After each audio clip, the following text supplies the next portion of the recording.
Today we are going to talk about how to improve your wedding films, especially from the point of view of the structure. And as much as it is important while shooting the wedding, it is much more crucial and important while you are editing your wedding. And while it may seem easy to some, but it is way more difficult to get your audience to watch it completely. And having your audience's attention span is a big task. But today, let's make it simple. So let's dive right into it and let's start.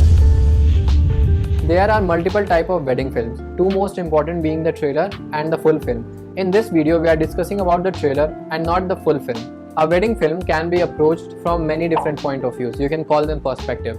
First, it's the audience, and our audience being the bride, the groom, their family members, and our general audience on YouTube, Instagram, and other social platforms. Next are the creators, the shooting team, and the editing team. So while all these different point of views or perspective can make it seem a little bit daunting, but I'm here to make it simple for you. The most basic thing that we should do in a wedding film is club your footages according to the emotions and not by the events. I have seen a lot of wedding films where it goes in a chronological order and it follows one event, then it goes to another and it goes to another, and that is one of the easiest way when your audience will lose the interest and will stop watching. So let's stop doing that. So for example, if you have events such as Mehndi, Sangeet or ring ceremony or any ceremony that you have, what we need to do is we need to take different emotions from all those events and create a separate folder for it. We need to go through all the footages that we have in the events, different events, and then select different emotions. For example, there could be one of entry, and then people must be having separate kind of emotions. Or maybe when the bride is leaving her home and she's crying, then we can have those sad emotions and happy emotions and parting emotions, and we need to club all the emotions together.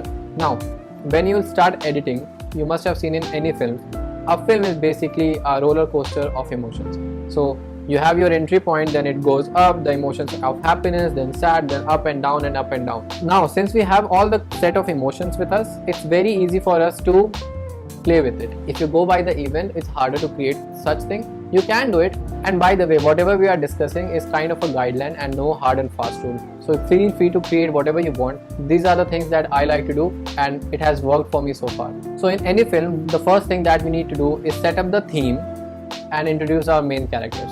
And our main characters here being the bride and the groom. So let's say that we have to introduce our bride. So one way could be when the bride actually entered her first event. We can either go by that and have that entry and the reaction and other thing that happens. But the problem with that is it gets really boring because everyone is wearing the same dress for, say, if you want to show that clippings from that event for a minute, then everything is constant for some time. So remember when we first collected all our emotions, the entry emotions, the like crying emotions and everything. Take those emotions when the bride entered in all the events, right? In every event, whenever the bride entered, there was a certain reaction from the audience towards her.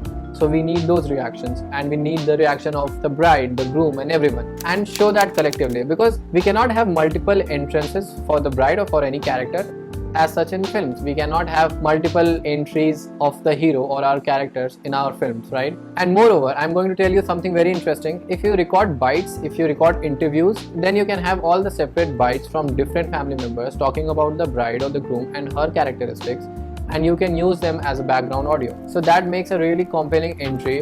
You do it for the bride and then you do it for the groom. This is how you introduce the character, and this is how you introduce the theme, because generally people will be talking about them and they'll automatically create a theme for them, because it's a story, it's not a fiction. So record that thing. It's kind of a documentary but not really a documentary. I guess you already know what I mean. If you don't, feel free to ask them in the comment section. I'll reply to them immediately. Once you have set up your characters, so our audience is really interested to watch further because they are really excited because of that. Next thing is to do is actually following the events, because now you have the events that you need to cover up. That's the best time for you to unfold the events. The best way to do events and to unfold them is do it gradually. Move to the events smoothly. Again, going back to the same logic of clubbing the footages as per the emotion. But the difference being, now we'll be showing more footages from a particular event rather than spreading our footages through the complete wedding journey. So for example, if we have to show the ring ceremony, let's say a bride is coming and the groom is waiting for the bride. So we can have a moment when the bride looks at the groom. Now, when this happens, if you are going by event, you just have to show the footages from that event. But since we are clubbing the emotions together, so we can take that emotion, the feeling of joyfulness and excitement from any of the events, upcoming events or the events that went by, and we can club them together. Since we are following the event, it feels very natural and the audience love it. This is the perfect time when you have to change the music.